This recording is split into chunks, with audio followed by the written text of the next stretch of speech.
PEGI 16.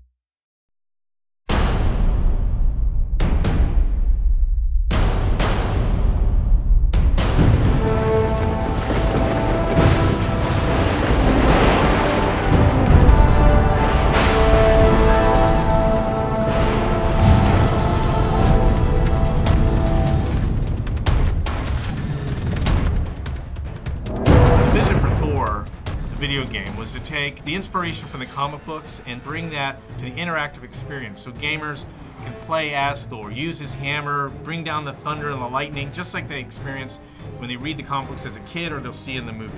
He is the god of thunder. We really want to express the power that he has as a superhero.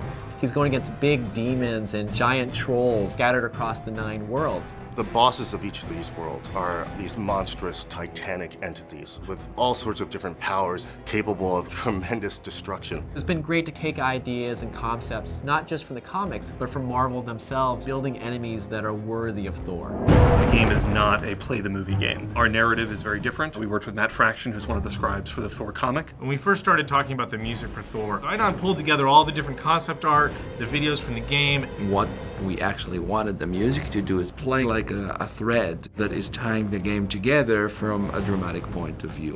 What Anand has done is really bring each world to life and make them feel distinct, but at the same time part of a greater whole. Music is always the emotional dimension. The Thor game is a real opportunity for gamers to finally get a chance to have a dedicated experience where they can play as Thor the entire way through and really get that sense again of being a god. The main part of the game is your melee combat. Using your hammer, he has many different combos, and then you also have your god powers. We work the god powers into the combos. He's got thunder, he's got wind moves, which are kind of his people mover, and then lightning, which is obviously one of the key iconic things about Thor. There's a grapple system. Thor literally climbs on top of his enemies in order to get the best vantage point to bring the hammer down. There's something just fun and visceral about playing with a character with a giant hammer, smiting people left and right. It's such a gratifying experience. You know, I think people are going to be really excited about being able to get their hands on it.